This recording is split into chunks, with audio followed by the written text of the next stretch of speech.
قطعا اگه تا الان کانال من رو دنبال کرده باشین و کارهای سرامیک انجام داده باشین یا کلا نقاشی کار کرده باشین، براتون این سوال پیش اومده که از چه وارنیشی باید استفاده کنین و کلا چه جوری کاراتون رو ضد آب کنین یا براقش کنین.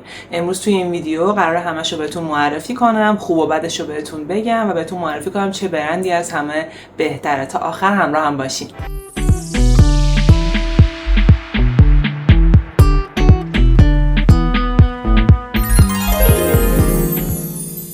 سلام، من بهنازم. اینجا کانال هنری بهوآرت. من توی کانالم آموزش‌های سفالگری و آموزش‌های هنری دارم که شما میتونید توی خونه تجربه سفالگری داشته باشین، ایده های خلاقانه‌تون رو بتونین خودتون تبدیلشون کنین به ظروف سرامیکی بدون اینکه نیاز به کوره داشته باشین. امروز تصمیم گرفتم که یه سری متریالی که همیشه تو کامنت ها ازم میپرسین و براتون سوال بوده بهتون بیشتر معرفی کنم، در موردشون بیشتر توضیح بدم. ببینید به صورت کلی من توی ویدیوی اول در واقع دوره سفالگری که تو همین در واقع چنل پلیلیستش هست بهتون کامل توضیح دادم که تفاوت یک کار مصرفی با یک کاری که غیر مصرفی باشه توی چیه. حالا لینک اونم توی دیسکریپشن براتون میذارم، اگه دوست داشتین میتونین اون ویدیو رو به صورت کامل تماشا کنین. اما اینجا یه توضیح کلی بخوام مجدد بهتون بدم، شما کارتون برای اینکه مصرفی باشه نمیتونین در واقع با وارنیش و این چیزا مصرفیش بکنین. کارتون حتما باید بره توی کوره. ما یه دو تا بخش داریم دیگه. یه سری کارا رو داریم که توی کوره حتما لازمه بره و پخته بشه و بعد مصرفی بشه. مصرفی منظورم اینه که داخلش بتونین نوشیدنی مصرف کنین، غذا میل کنین. اون یه کار مصرفی کوره‌ایه که شما کارتون 3 مرحله باید توی کوره پخته بشه که من جزئیاتشو توی اون ویدیو بهتون توضیح دادم.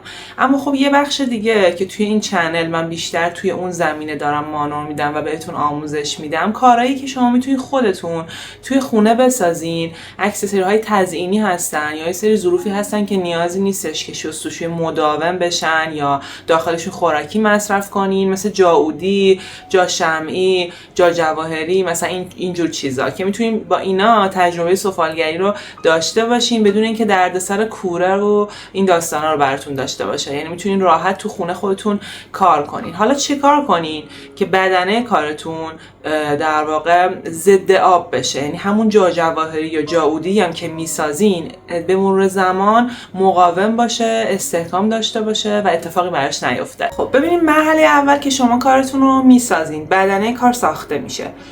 حالا یا از گل استفاده کردین یا از خمیر مجسمه هوا خشک استفاده کردین. برای جفت این کارها هیچ فرقی نمیکنه. متریال نقاشی و مراحلی که بهتون میگم یکیه، هیچ فرقی با هم نداره. شما بدنه رو فرض کنین الان ساختین، میخواین نقاشیش کنین. اول اینکه اصلا از گواش استفاده نمیتونین بکنین به خاطر اینکه گواش ضد آب نیست. گواش یه حالت پودری داره. به محض اینکه وارنیش بزنی یا به محض اینکه آب بخوره بهش پخش میشه. آبرنگ هم همینطوره. آبرنگ هم ماندگاری خوبی نداره. تنها تکنیکی که شما میتونید برای نقاشی این سبک کاراتون استفاده کنین رنگ اکریلیکه. رنگ اکریلیک خودش یه خاصیت چسبندگی داره که خودش به حالت عادی ضد آب هست. یعنی وقتی که رو کارتون میزنین، شما یه کارتون رو بشورین اصلا پخش نمیشه وقتی خشک میشه. ولی اگه با گواش کار کنین و یه بار زیر آب بگیرین همه رنگا پخش میشه. آبرنگ هم همینطوره. بنابراین آبرنگ و گواش رو از این در واقع متریالا حذف کنین. فقط شما میتونین اکریلیک کار کنین.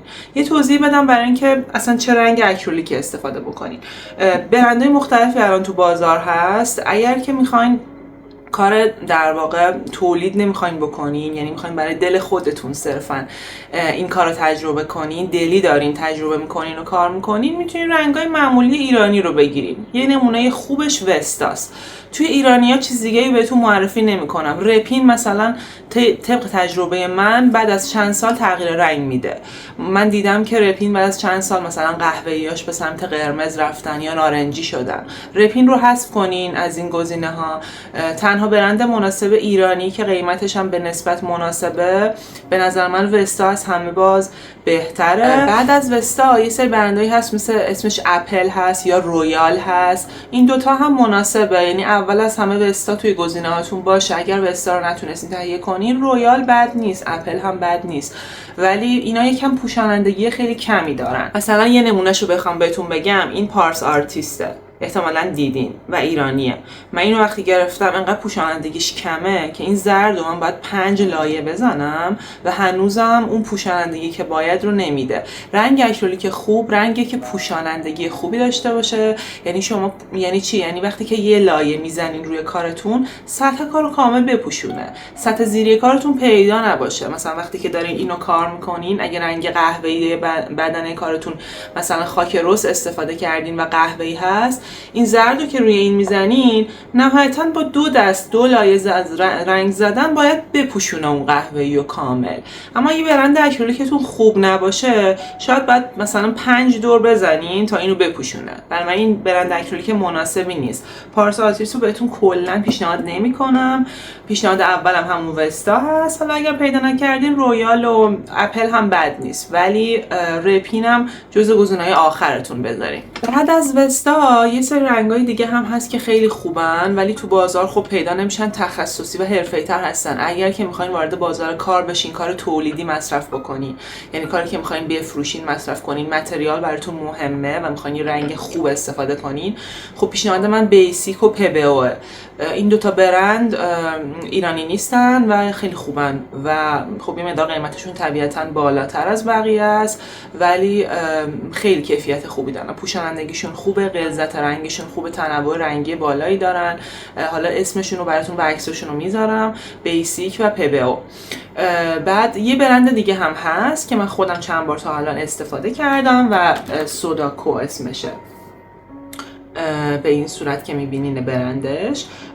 اینم مناسبه، یعنی من پوشانندگیشو راضی بودم. یه مقداری رقیقه، یعنی خیلی غلظت نداره و صرفه اقتصادی نداره. مثلا اینو شما تهیه کنین چون زیاد غلیظ نیست و رقیقه، نیازی نیست آب بهش بزنین حتی تا این حد رقیقه، زود تموم میشه، صرفه اقتصادیش پایینه. ولی خب قیمتا هم بخوام مقایسه کنم به نسبت مثلا پبئو و بیسیک یکم قیمتش پایین‌تره.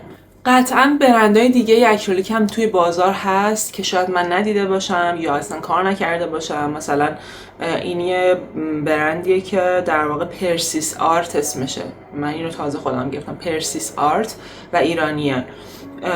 اینم مثلا خیلی عالی نبود، معمولی بود. کلا بین ایرانی‌ها فقط وستا تا الان امتحاناشو پس داده و قابل قبوله. به نظر من وستا بگیرین کلا اگر که میخواین خودتون همین شکلی کار کنین. این از رنگا. یه سری رنگای دیگه هم هستن که مایمری مثلا توی بازار هست یا برندهای دیگه که میگم من شاید باشون کار نکردم. به صورت کلی میتونین تست کنین، میتونین هر برندی که دم دستتون هست رو تست کنین. ویژگی‌های خوبش همونطور که بهتون گفتم یکیش اینه که پوشانندگی بالایی داشته باشه، رد قلم نندازه رو کارتون، یعنی خیلی جرمی نکنه کارتون رو که قلمتون ردش بمونه رو کارتون، بتونین یه کار تمیز ارائه بدین. چسبندگیش کم باشه، زود خشک بشه. بعضی از رنگ اکریلیک‌ها خیلی دیر خشک میشن. البته دیر خشک شدن میتونه یه مزیت هم داشته باشه چون شما فرصت دارین کاراتون رو ترکیب کنین واسه کارهای ساخت و سازی، ولی برای من کلا به شخصه مهمه که زود خشک بشه. باز میگم بستگی به نوع کارکرد شما و استفاده شما داره.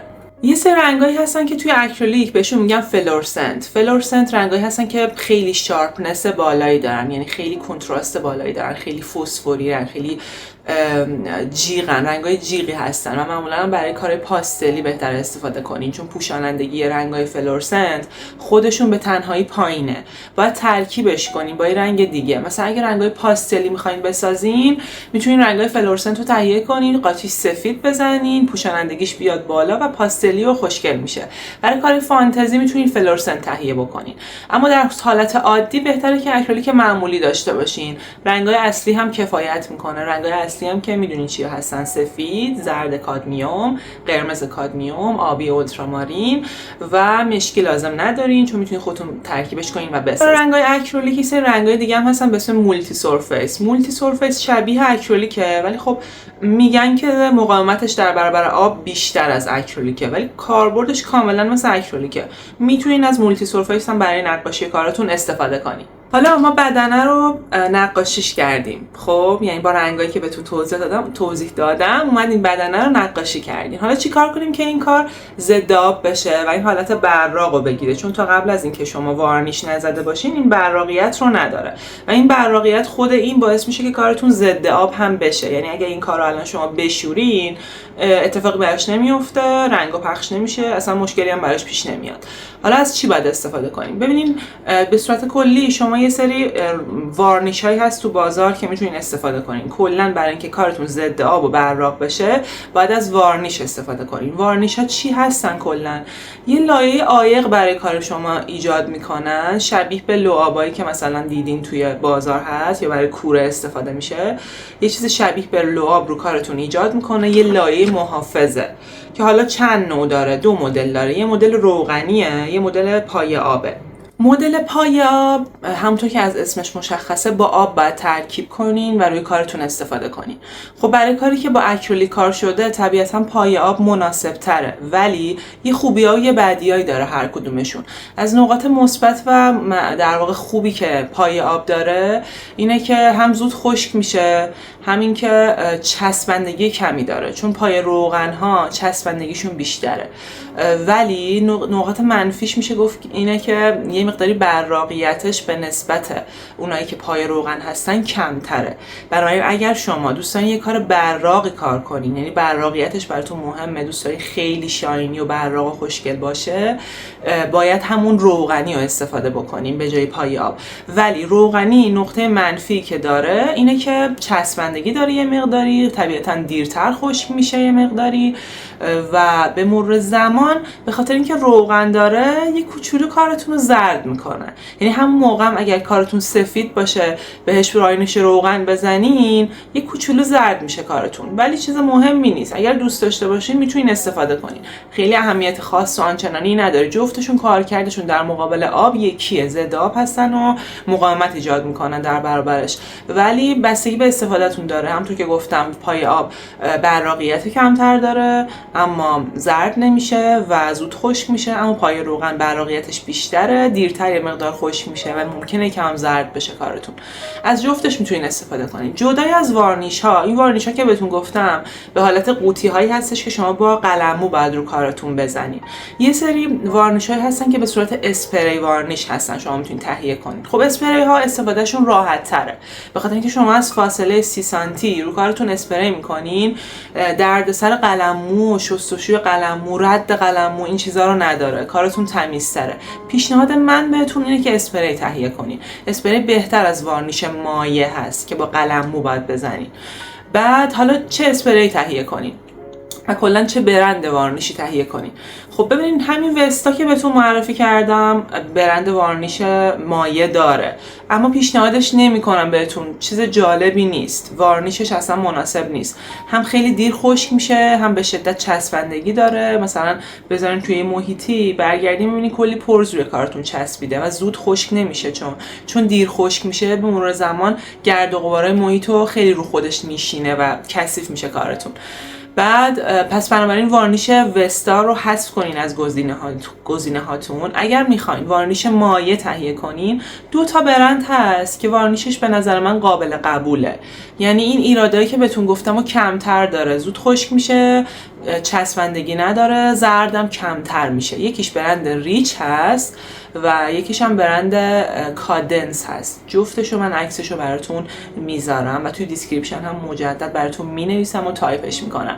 پس از وارنیشای مایع میتونین از این 2 تا برند استفاده کنین. حالا اسپری چی میتونین تهیه کنین؟ اسپری ها هم برندهای مختلفی تو بازار هست. 2 مدل ما داریم اسپری وارنیش. یه مدلش هست مدل معمولی ترشه که همه رنگ فروشا دارن، بهش میگن اسپری کیلر. برای کارهای معمولی دم دست استفاده میشه، مقاومت ایجاد میکنه، واسه تزیینات، صنایع دستی اینا مناسب هست. اما اگر میخواین یه کار تخصصی کار کنین، یه نقاشی حرفه‌ای دارین، تابلوتون رو میخواین مثلا وارنیش بهش بزنین که مقاوم بشه، میتونین از اسپری های حرفه‌ای تر، برندهای خارجی تر استفاده بکنین که حالا من 2 تا برندشو براتون میذارم اینجا عکسشو، میتونین اون رو تهیه بکنین، ولی خب قیمتش طبیعتاً یه مقداری بالاتره. میگم برای کار تخصصی میتونین از این استفاده بکنین و خب خیلی خوبه. دو نوع هم داره، یه مدل مات داره، یه مدل براق داره.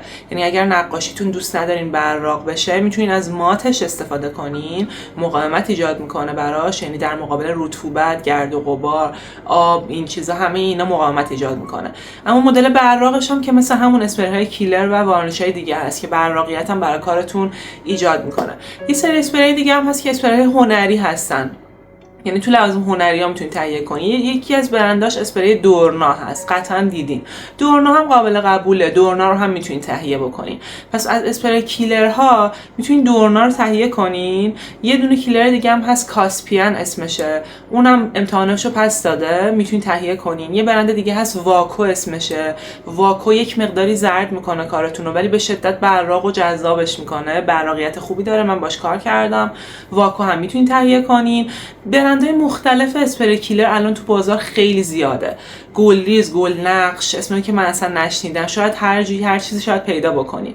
میگم اگر استفاده کردین دیدین زود خوش میشه، خیلی زرد نمیکنه کارتون رو، خیلی چسبنده نمیکنه، میتونین بگیرین و تهیه کنین و استفاده کنین.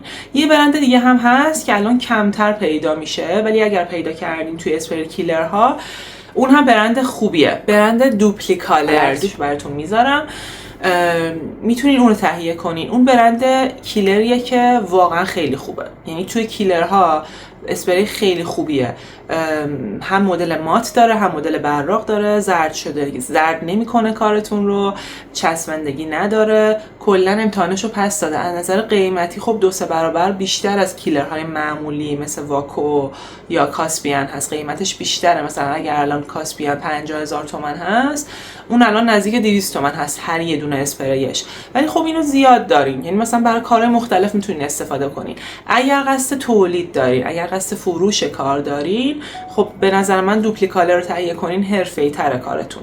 اگر برای دل خودتون دارین کار میسازین تو خونه استفاده کنین، همون کاسپیان، گلریز، گل نقش، حالا هر اسپری کیلری که پیدا کردین کارتون رو راه میندازه. از کجا تهیه کنین کلا اینا رو؟ وارنیش‌ها رو کلا همه لوازم تحریری‌ها و فروشگاه‌های هنری دارن. و اسپری کیلرها رو، اسپری های معمولی رو از رنگ فروشی ها میتونین بخرین، جاهایی که رنگ های ساختمونی و این چیزا میفروشن. و اسپری های کیلر هنری رو هم از همین لوازم تحریری ها و فروشگاه های بزرگ لوازم هنری میتونین تهیه کنین. یه پیج هم هست، یه فروشگاهی هست که من خودم باش همکاری میکنم، فروشگاه رها، که توی دیسکریپشن پیجشو میذارم. میتونین متریالی که میخواین رو از اونجا هم تهیه کنین. مثلا اکریلیک های مولتی سرفیس خوبی دارن، من استفاده کردم. همونطور که یادتون باشه تو ویدیوی قبلی مولتی سرفیس هاشو کار کردم، بهتون نشون دادم، و فلورسنت های خوبی هم داره.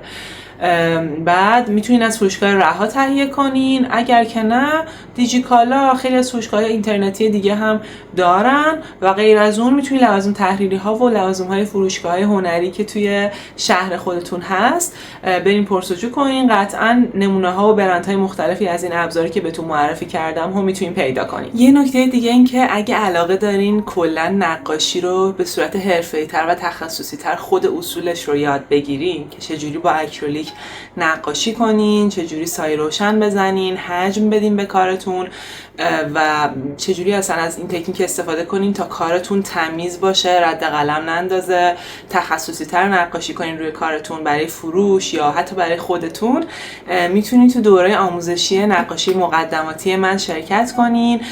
توی پیج اینستاگرام من که آدرسش رو اینجا براتون میذارم و توی دیسکریپشن هم هست، میتونین دوره مقدماتی رو توی هایلایت ها مطالعه کنین. اگر علاقه داشتین میتونین اون دوره رو تهیه کنین. دوره مینی دوره هست که توی تایم کوتاه در واقع اصول اولیه نقاشی اکریلیک رو روی سفال یاد میگیرین. در کنار این متریالایی که بهتون توضیح دادم، قطعا شما تکنیک و اصول رو هم باید بشناسین تا بتونین یه کار خوبی ارائه بدین. جدای از وارنیش ها، خب خیلی از من میپرسین که لعاب سرد و کریستال و این چیزها استفاده بکنیم رو کارمون چجوریه. من اونا استفاده نکردم چون تجربه ندارم، واقعا نمیتونم بهتون قطعی بگم مناسب هست مناسب نیست. اگر که استفاده کردین توی کامنت ها بهم بگین، خوشحال میشم تجربتون رو بگین. اگر لعاب سردی استفاده کردین برای کارتون که خاصیت ضد آب شدن داشته و مثل وارنیش عمل کرده و خیلی بهتر از وارنیش بوده یا اسپری کیلر بوده، توی کامنت ها بهم معرفی کنین و بگین که بچهای دیگه هم استفاده کنن. پس من یه جمع‌بندی بکنم. شما بدنه کارتون رو قرار شد با گل سفال یا گل سفید کار کنین یا خمیر مجسمه هوا خشک. اگر از گل استفاده کنین که نیاز به کوره داره، این توضیحات رو توی دیسکریپشن ویدیوشو براتون گذاشتم، میتونین ویدیو رو ببینین. بدنه رو که ساختین با اکریلیک کار میکنین. اکریلیک رو بهتون گفتم وستا تهیه کنین، براتون مناسب و مقرون به صرفه تره. برندهای حرفه‌ای ترم که بهتون معرفی کردم. بعد از اون میتونین اسپری کیلر بخرین. پس شد رنگ وستا. اسپری کیلر کاسپیان یا گلریز، گلنقش، هر برند دیگه که پیدا کردینم مناسبه. اگر خواستین حرفه‌ای تر باشه دوپلیکالر رو تهیه کنین. اگر وارنیش مایع خواستین تهیه کنین، برند کادنس و ریچو بهتون معرفی کردم. بعدش دیگه کار شما براق میشه، کارتون خشک میشه، براق میشه، میتونین استفاده کنین و ضد آب و تمیز میشه. لینک اون ویدیوی جلسه اولو هم من براتون بالا اینجا میذارم. اگه دوست داشتی میتونین اون جلسه رو هم ببینین. یه سری متریال قلممو، این چیزایی که لازم دارین رو من توی اون جلسه بهتون کاملتر معرفی کردم. این جلسه تصمیم داشتم بیشتر برندها رو بهتون معرفی کنم که انتخاب وارنیش مناسب تری داشته باشین و براتون بیشتر و تخصصی تر باز بشه این مطلب. امیدوارم که براتون مفید باشه این ویدیو. برای من فیدبکتون رو بگین توی کامنت ها. اگر مفید بود خوشحال میشم بهم بگین و اگر که دوست دارین که در واقع آموزش ها دنبال کنین و ویدیوهای جدید رو ببینین، حتما کانال منو سابسکرایب کنین و زنگوله رو روشن کنین تا ویدیوهای جدید هم از طریق نوتیفیکیشن بهتون اطلاع رسانی بشه. مرسی که تا اینجا ویدیو رو تماشا کردین. تا ویدیوی بعدی، خداحافظ.